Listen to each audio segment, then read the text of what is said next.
Hello everyone, I am Bhavna and you are watching Bhavna education diary.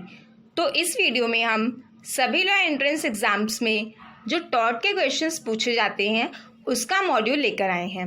तो अगर अभी तक आपने हमारे चैनल को सब्सक्राइब नहीं किया है, चैनल सब्सक्राइब कीजिए, press the bell icon for more notifications. तो स्टार्ट करते हैं इस वीडियो को। तो यहाँ हमारा फर्स्ट क्वेश्चन है, which of the following is not an aspect of the definition of the tort of private nuisance। तो यहाँ पे काफ़ी स्टूडेंट्स को न्यूसेंस और ट्रेसपास में कन्फ्यूजन भी होती है, बट दोनों में काफ़ी डिफरेंस होता है। इस क्वेश्चन में पूछ रहा है नॉट एन एस्पेक्ट, तो इसमें कौन सा एस्पेक्ट नहीं है? Option A an indirect interference, option B an unlawful interference, option C a continuous interference, option D a negligence interference। तो यहाँ पर ये नॉट की बात कर रहा है, तो आई होप आपने करेक्ट आंसर मार्क कर लिया होगा। अब करेक्ट आंसर आपने मार्क कर लिया है तो मैं आपको करेक्ट आंसर बताती हूँ, वो है नेग्लिजेंट इंटरफेरेंस। तो नेग्लिजेंट इंटरफेरेंस जो है यहाँ पे वो प्राइवेट न्यूसेंस के डेफिनेशन में फॉल नहीं करता। तो यहाँ पे जो न्यूसेंस होते हैं ये दो टाइप के होते हैं, एक प्राइवेट न्यूसेंस होता है और एक पब्लिक न्यूसेंस होता है। नेक्स्ट क्वेश्चन है हमारा, in order to bring a claim in private nuisance it is necessary to have a legal interest in land. यहाँ पे आपको एक स्टेटमेंट दी है ये, तो आपको बताना है कि ये जो स्टेटमेंट है क्या ये स्टेटमेंट सही है या गलत है। तो इस स्टेटमेंट में क्या कह रहा है कि प्राइवेट न्यूसेंस में जब हम क्लेम करते हैं तो यहाँ पे it is necessary to have a legal interest in land, और लैंड पे लीगल इंटरेस्ट होना ज़रूरी है। तो आपको बताना है ये जो स्टेटमेंट है सही है गलत है। ऑप्शन ए मतलब पूरी तरह से सही है, ऑप्शन बी पूरी तरह से सही नहीं है, ऑप्शन सी थोड़ी सही है, ऑप्शन डी यहाँ पे थोड़ी सही नहीं है। तो हमारा करेक्ट जो ऑप्शन है वो है ऑप्शन ए। आई होप आपने ठीक मार्क किया होगा। अब हमारा नेक्स्ट क्वेश्चन है, which type of damage is recoverable. इसमें से कौन से टाइप के डैमेजेस जो हैं वो रिकवरेबल हैं अंडर पब्लिक न्यूसेंस। अब ये पब्लिक न्यूसेंस की बात कर रहा है, तो public nuisance is different from private nuisance but not under private nuisance. इसमें से कौन सा पब्लिक न्यूसेंस के अंदर आप रिकवर कर सकते हो डैमेज को, बट प्राइवेट न्यूसेंस के अंदर नहीं कर सकते। तो ऑप्शंस 4 हैं, आपको करेक्ट मार्क करना है। आई होप आपने करा होगा। जब भी अगर आपको चारों में से कई बार ऐसा होता है कि हमें देखते ही लगता है यही आंसर है, लेकिन ज़रूरी क्या है कि आप चारों ऑप्शंस को पढ़ें, क्योंकि कई बार हम जल्दबाजी में एग्जाम में गलत कर देते हैं, घर पे जाके हमें लगता है हमने सारा सही करा है, फिर थोड़ी देर बाद हमें एक एक करके हमारे गलत आंसर सामने आते हैं। तो वो गलती ना हो, प्रैक्टिस आपको साथ साथ करनी है। तो यहाँ पे जो करेक्ट आंसर है वो है पर्सनल इंजरी। अगर पर्सनल इंजरी है तो यहाँ पे पब्लिक न्यूसेंस में रिवोकेबल टाइप्स ऑफ डैमेजेस में वो फॉल करेगा, बट प्राइवेट न्यूसेंस में नहीं। नेक्स्ट क्वेश्चन है, in what situation might there be said to be a positive duty to act to prevent a nuisance. तो यहाँ पे मैंने जो लीगल प्रिंसिपल और लीगल प्रिंसिपल के क्वेश्चंस भी हैं इस टाइप के हैं, तो ये न्यूसेंस और डिफेमेशन इनके क्वेश्चंस पे मैंने थोड़ा इसमें ज़्यादा फोकस किया है इस मॉड्यूल में। तो ऑप्शंस यहाँ पे ए है option, in the case of nuisance created by an independent contractor, option B in the case of a nuisance created by a landlord, option C in the case of a nuisance created due to a natural event, option D in the case of a nuisance which has been adopted by tenant। तो correct option है option C, in the case of a nuisance created due to a natural event. Next question is, which of the following टॉट is unlikely to overlap the private nuisance. तो यहाँ पे unlikely है, ऐसे जो word है इनको ध्यान में रख के आंसर देना है, unlikely to overlap the private nuisance. Option A negligence, option B false imprisonment, option C Rylands versus Fletcher, option D right to work public nuisance.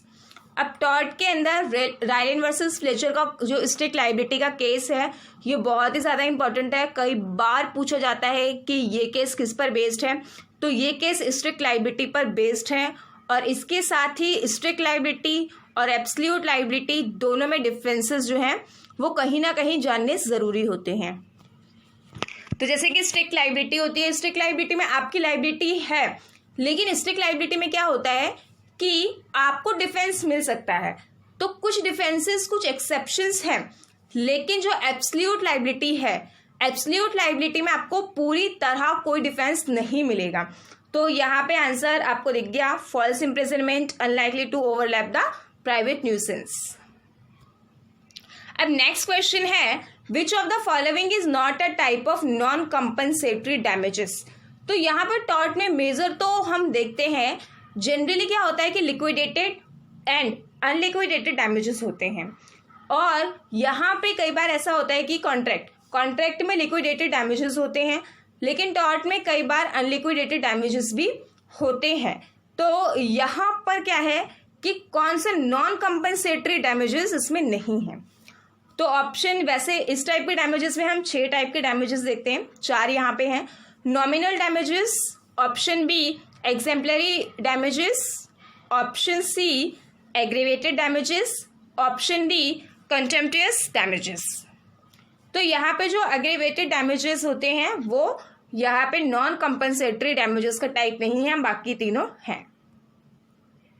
Next question is, which of the following is not an element in establishing in a case in liable.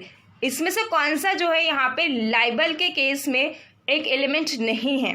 तो option A publication to a third party, option B a section of the public who thought less of the claimant, option C a defamatory statement, option D references to the claimant.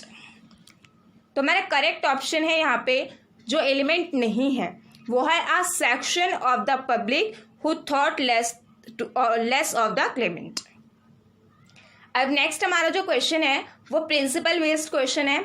तो principal और fact वाले जो questions होते हैं ये हर exam में पूछे जाते हैं और बहुत ही सिंपल और बहुत ही स्कोरिंग होते हैं, लेकिन ज़रूरी क्या है कि आपको कॉन्सेप्ट पता हो। तो इस क्वेश्चन को देखते हैं। A commits a tort if without lawful justification, tort commit माना जाएगा if without lawful justification he persuades B to breach his contract with C.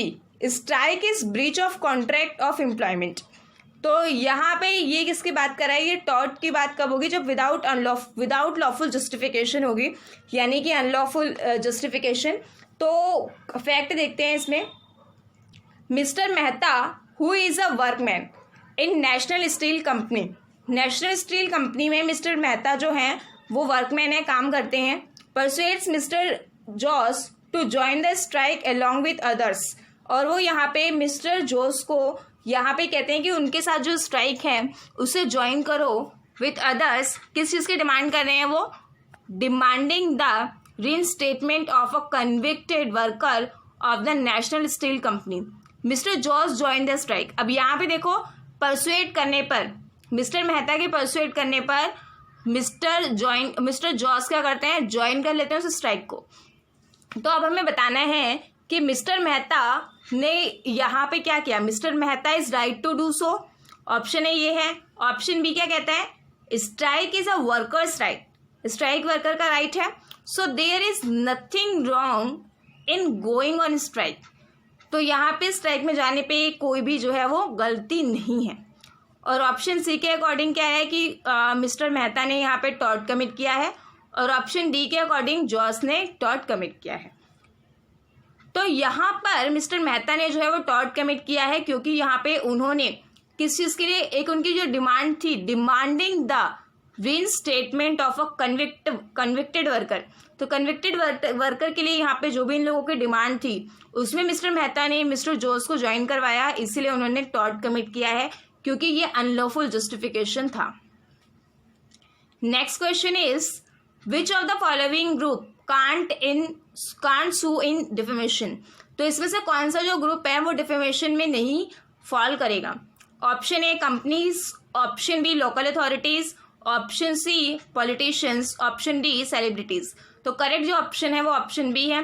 तो कंपनीज जो है वो डिफेमेशन में can sue, politicians and celebrities भी, but local authorities can't sue in defamation.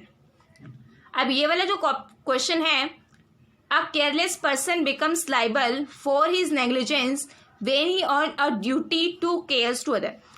अब negligence की जब हम बात कर रहे हैं तो नेग्लिजेंस के लिए कोई पर्सन तब लाइबल होता है जहाँ पे उसकी ड्यूटी होती है। मान लीजिए यहाँ पे अगर उसकी ड्यूटी ही नहीं है तो वो नेग्लिजेंस के लिए लाइबल नहीं होगा। जैसे कि हम एक एग्जांपल देखते हैं, एक पर्सन है, वो क्या करता है, वो जा रहा होता है और उसके बाद साइड में वो देखता है कि नदी में कोई पर्सन डूब रहा है, कोई दूसरा व्यक्ति डूब रहा है या कोई बच्चा डूब रहा है। तो अगर वो उसको नहीं बचाता तो ये उसकी गलती या नेग्लिजेंस नहीं मानी जाएगी। यहाँ पे उसकी ड्यूटी नहीं है उसे बचाना। हाँ, ये मोरल वे में गलत है, लेकिन यहाँ पर उसकी कोई ड्यूटी नहीं है, तो यहाँ पे ड्यूटी होना जरूरी है नेग्लिजेंस के लिए। अब फैक्ट देखते हैं। As the bus was leaving the platform, Chaukasi rushed and board the bus keeping the door open. Dhakkan, who was standing at the edge of the platform, was hit by the door of the moving bus and injured. ढक्कन takes चौकसी to court demanding monetary compensation.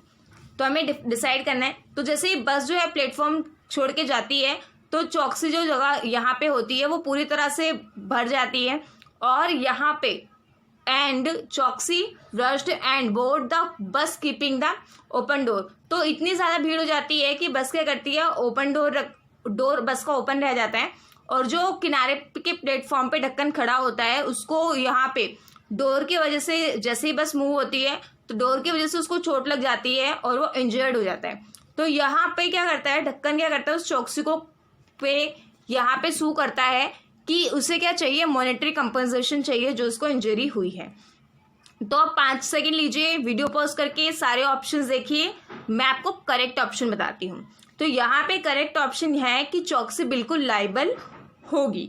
तो क्योंकि उन्होंने proper क्या कि take care नहीं ली, क्योंकि यहाँ पे उनकी ड्यूटी थी, चौकसी की यहाँ पे ड्यूटी बन रही थी कि वो पूरी तरह से जब भी बस मूव कर रही है पूरी प्रिकॉशंस से, पूरी केयर के साथ। तो नॉट वाले ऑप्शंस तो है ही नहीं, नन ऑफ दिस तो होगा ही नहीं। तो hence the correct option is option A. Next question is which of the following is not a requirement of the defence of honest comment on a matter of public interest. यहाँ पे बोल रहे हैं not a requirement of the defence, यानी कि defence की इसमें जरूरत नहीं है of honest comment on a matter of public interest. तो क्या होनी चाहिए उसमें इक्वालिटी की, जब वो डिफेंस के लिए क्या होगी, नॉट अ रिक्वायरमेंट नहीं होगी। ऑप्शन ए, आपको वीडियो पॉज करके सारे ऑप्शंस पढ़ने हैं, अच्छे से पढ़ने हैं, और यहाँ पे करेक्ट आंसर है कि अगर वो स्टेटमेंट ठीक है तो यहाँ पे क्या होगी, वो अगर ऑनेस्ट कमेंट है, ऑनेस्ट कमेंट और ट्रू कमेंट है, तो यहाँ पे वो पूरी तरह से डिफेमेशन में नहीं आती है। Not a requirement of defence, ये अपने आप में डिफेंस है तो उसे डिफेंस की जरूरत ही नहीं है अगर वो कही हुई बात सही है तो। हमारा नेक्स्ट क्वेश्चन है a person's individual welfare shall in case of necessity yield to that of the community and that his property, liberty and life shall under certain circumstances be placed in jeopardy or even sacrificed for the public goods। तो यहाँ पे पहले fact पढ़ते हैं, फिर दोनों को यहाँ पे कंपेयर करेंगे। Anita and Sumita are neighbours, दोनों यहाँ पे क्या है, पड़ोसी होते हैं। सुमिता's house was on fire so she trespassed onto अनीता's प्रॉपर्टी। तो यहाँ पे जब सुमिता के घर में आग लगती है तो वो ट्रेसपास करके कहाँ चली जाती है, अनीता की प्रॉपर्टी में। अनीता's property to draw water from the latter's well to douse the fire। तो यहाँ पे किसके लिए जाती है, फ्रॉम द latter's well। वहाँ पे क्या होता है कि well to douse the fire, यहाँ पे well to house the fire। तो यहाँ पे ये पूरे इस सीन के बाद यहाँ पे ट्रेसपास की भी बात हो रही है। अब इसका अगर हम प्रिंसिपल देखें तो प्रिंसिपल क्या कह रहा है कि अगर उसकी नेसेसिटी है खुद के वेलफेयर की, इंडिविजुअल वेलफेयर की, जिसकी वजह से वो बियॉन्ड जाता है या एक तरह से ट्रेसपास करता है दूसरे पर्सन की प्रॉपर्टी में, उसकी लिबर्टी में, उसकी लाइफ में, कुछ सर्टेन सर्कमस्टांसेस में, तो यहाँ पे अगर पब्लिक गुड के लिए वो ऐसा कर रहा है तो ये उसकी नेसेसिटी मानी जाएगी कि उसकी ज़रूरत है, आपके पास एक्सक्यूज होगा। तो यहाँ पे अब हम देखते हैं सुमिता लाइबल होगी या नहीं होगी। आपको अगेन वीडियो पॉज करके चारों ऑप्शंस अच्छे से पढ़ने हैं, उसके बाद करेक्ट ऑप्शन मार्क करना है। और इसका करेक्ट ऑप्शन यही है कि सुमिता ने क्या किया, यहाँ पे उसकी नेसेसिटी थी, उसका घर जल रहा था, तो यहाँ पे वो लाइबल नहीं होगी और उसने उसको प्रोटेक्ट करने के लिए उसने ऐसा किया और ये उसके डिफेंस में आएगा। तो हमारा नेक्स्ट क्वेश्चन है, manufacturer is liable for the latent defence in the goods manufacture him. तो यहाँ पे मैन्युफैक्चरर जो होता है, यहाँ पे दो प्रिंसिपल्स दिए हैं। मैन्युफैक्चरर इज लाइबल होगा किसके लिए, लेटेंट डिफेक्ट्स के लिए, जो गुड्स उसने बनाए हैं, जो माल उसने रेडी किया है उसमें डिफेक्ट के लिए वो लाइबल होगा। अब ऑप्शन बी देखते हैं, a seller is relieved of any liability for the defect in goods sold by him if the purchaser chooses his goods by trade name and not by relying upon the judgment and skill of the seller। तो यहाँ पे एक relieved की बात ये भी होती है, a seller is relieved of any liability. यहाँ पे एक सेलर अपनी सारी लाइबिलिटी से रिलीव्ड हो जाता है और किसके लिए, जो उसने गुड्स बेचे हैं उसके डिफेक्ट के लिए। तो कई बार यहाँ पे जो होता है बायर भी अवेयर भी हमें देखा जाता है कि बायर जो पर्सन कुछ खरीद रहा है उसकी एक अपनी स्किल्स होती हैं, अपने एक जो जिस चीज़ को वो ले रहा है उस चीज़ के प्रति उसकी नॉलेज होती है कि वो चीज़ सही होगी या गलत, ये उसकी जिम्मेदारी होती है। और यहाँ पे फर्स्ट वाला प्रिंसिपल इस बात पे बात कर रहा है कि मैन्युफैक्चरर की लाइबिलिटी भी होगी। तो यहाँ पे हीरो और विलन या विलन और हीरो दोनों की तरह प्रिंसिपल हैं, आपको फैक्ट पे कौन से अप्लाई करना है। फैक्ट देखते हैं इसके क्या है, Krish went to Gupta store and ask the mister Gupta to give him a good bread. तो यहाँ पे अब वो गुड ब्रेड की बात कर रहे हैं। मिस्टर गुप्ता क्या रिप्लाई करते हैं, people normally buy Gomti bread from me. यहाँ पे गुप्ता जी ने रिप्लाई करा कि जनरली जो है हमारी शॉप से लोग गोमती ब्रेड लेते हैं।